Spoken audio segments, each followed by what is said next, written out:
Ladies and gents, hello and welcome. My name of course is ObitaPotato, and this is the Transport Fever 2 development highlight video. It's the first video in the series that's been released by the community team that are currently making Transport Fever, and I thought that this would be a great opportunity to talk a little bit about what we are seeing in this video. This specific video is pitched all about world editing.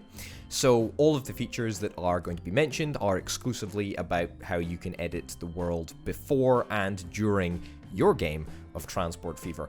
Let's have a little watch of the video, shall we?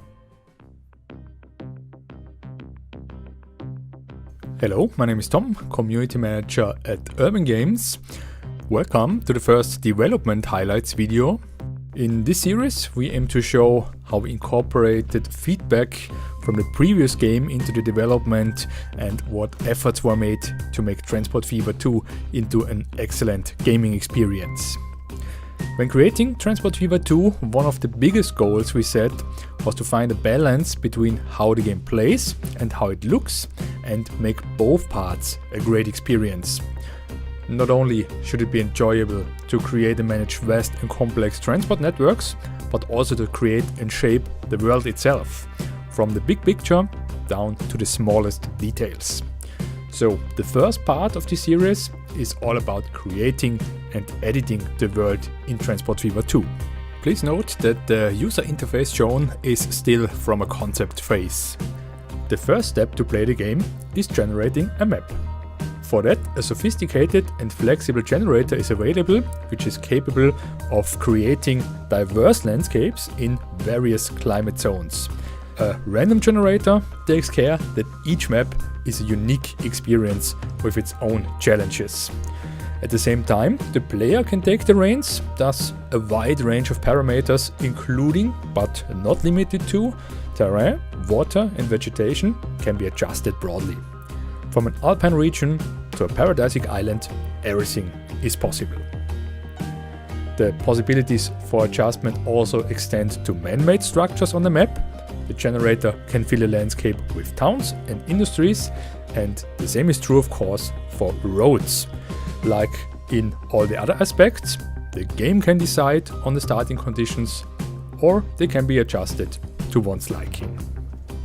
While adjusting parameters on a macro scale is easy and accessible, editing the small details is important too. So after generating the map, it can be edited manually. The terrain is fully editable and not fixed, neither is the shoreline, which can be changed without giving up the ability to build structures like tunnels under the sea level. And another thing I want to touch on, it is actually possible to paint onto the terrain. Use it to change minor details or get creative.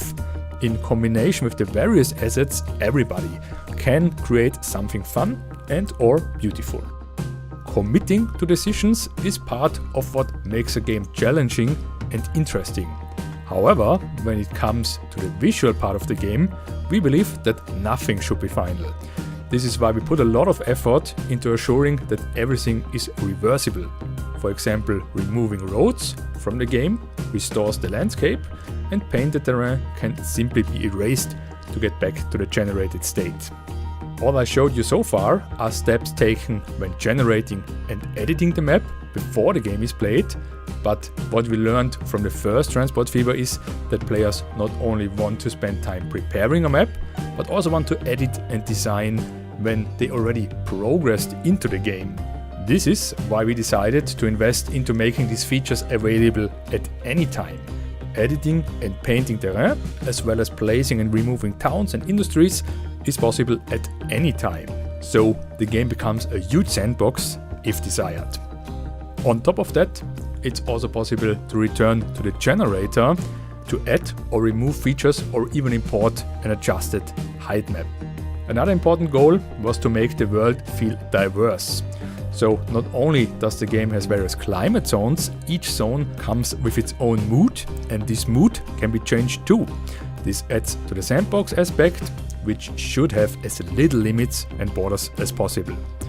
And to make the world alive at the same time, there is something to discover also offside the roads. We hope this first impression gives a good introduction into some of the parts of the game. Much more is to come, and we will show you some of it in the next episodes of the development highlights. Thank you all very much for your attention and interest in our game. All the best from the whole team at Urban Games, and until next time, bye bye.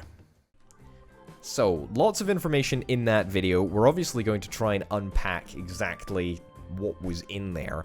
But before we do get started, it's worth noting that all of this stuff is completely liable to change. So we might be sitting here in a couple of months looking at another developer update or the finalized game, and none of this may be the same. So take everything you see with a little pinch of salt. First things first, World Generation looks like it is so much faster and so much more complete than the original Transport Fever. No longer do you have to load up into a brand new game, which can often take a heck of a long time if you've got a bunch of mods installed. No longer do you have to do that. You can generate the world completely separately to playing the game, which is absolutely phenomenal. And my oh my, this is a real step up from the original game, a real step up.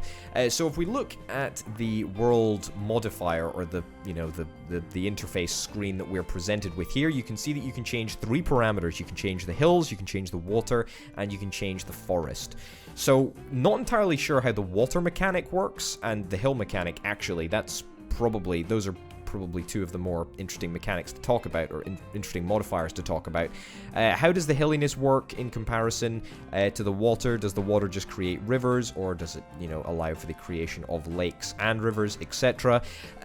I think that the tools that we are sort of seeing at the moment, the hilliness, water, and the forest modifiers, I think that they are very simplistic ways to go about creating a world. However, as we will go on to see later, you're by no means stuck with the world that you get after clicking the generate button. So anyway, these modifiers, we'll see how they work in due course. I'm pretty sure that it's just you just need to get past the first hurdle and get into the world generation, and then from then on you can create what you want with the micro editor. But on a macro scale, yeah, a little bit simplistic, but again, the fact that you can edit stuff on a micro scale absolutely makes up for the lack of options here. It's going to be interesting to see how the forest modifier plays into all of this. Not entirely sure that is a very important modifier, but again, we'll have to see what happens. One of the things that I really liked about the world modifier is that you have the ability to change town placement, and also, most importantly in my opinion, is the road connection between those towns. That is such a cool feature, and I'm absolutely over the moon that they've decided to incorporate that feature. Oftentimes, building connections between towns yourself is part of the game, and sometimes you'll want a couple of towns to be completely disconnected from the grid, so to speak. So I think that is an absolutely tremendous addition to the game, and the fact that it can be done so easily with a couple of clicks in the editor, I think is really cool. So moving on to the micro editor now, I think all of this stuff was really interesting. It's really good that you can also seemingly create lakes out of the middle of nowhere, because as I sort of talked about a little bit earlier, it's all very well having a couple of rivers, but oftentimes it can really make a positive impact on the map if you have a lake or two, and a couple of lakeside towns, so to speak. Makes for a much more interesting and diverse map.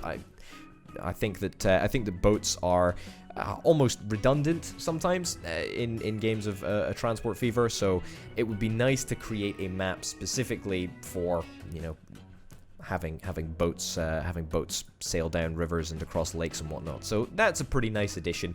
Just on the whole, I think it's fantastic that we now have the world editing feature. It's just really good.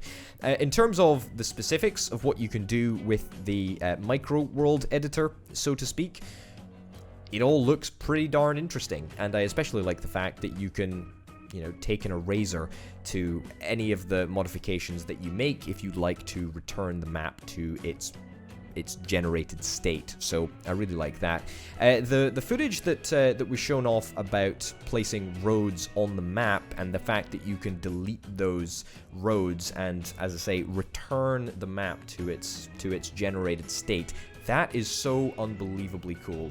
You don't have to faff around with all of these silly terrain modifying tools, make a mountain, flatten it out, all of that nonsense. It will just automatically, bish bash bosh, you delete the road and it goes back to its generated state. I think that is very, very cool, especially when you've got a world that you're really, really happy with after you've generated it. You don't want to faff around, putting it back to its state. You just want to try and quickly and easily build some roads between some towns.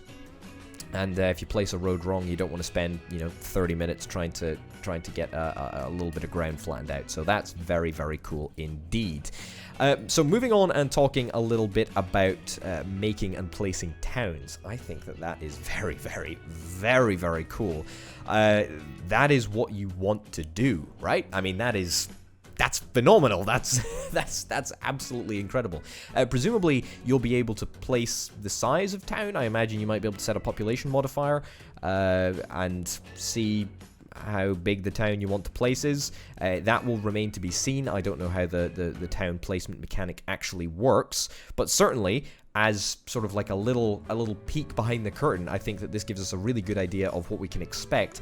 Also, if I can draw your attention to the town that actually was placed, Wickham, right? So you can see on the map. Now, obviously, this is a pretty zoomed out map, so we can't see any of the specifics that are going on down in the town. However, even if you look from up at this distance, you can clearly see that the variety of buildings around the town are substantial. We can definitely see some tall buildings. Even if you look at the sort of layout of the road, you can see that it looks like the town has, presumably, maybe, placed its own roads and has like a grid-like structure. It looks a heck of a lot more natural than some of the towns that you would see in the original Transport Fever. And it just looks really, really cool. It looks like a proper town with a properly large population, as opposed to, a sprawling mess of tiny little bungalows, which could happen in Transport Fever. So I think that certainly the towns, the town right there presents us with a lot of interesting information as to what we can expect. Interesting as well to note is the seasons and the fact that we've now got sort of different moods that each area of the map can be in. That's really, really nice. Certainly on larger maps, it would be interesting to see if you can set different areas to have different moods. It'll just create a little bit of variety and bring the map to life, which I really, really like. So yeah, that was also really cool to note. And then the final thing, which was sort of teased all the way up through the video and at the very end was confirmed, is that all of these changes that can be made during the pre-map setup before you generate the map can also be made throughout the entirety of the game, and you can actually make all of these changes during your live game of Transport Fever. That is very, very cool, because that means that the terrain modification tools and the world editing tools in this game are going to be much, much more comprehensive in comparison to the original game. So that is very, very cool to note. I really like the fact that you're going to be able to modify the world on the go. It looks absolutely incredible. I'm smiling cheek to cheek at the moment. It is absolutely astounding to see what we've got here. It's really, really interesting, and I'm thoroughly looking forward to playing the game. So yes, that's it. That's the first development highlight video for Transport Fever 2. I hope you've enjoyed this video. If you'd like to see more of this stuff, be sure to smash the like button. It definitely helps the channel a great deal. And please do comment down in the comments below. Tell me what you enjoyed about the whole development highlight video that we have just seen. I'd be very, very interested to hear what you've got to say. Thank you very much for watching, folks. I'll see you next time. Bye.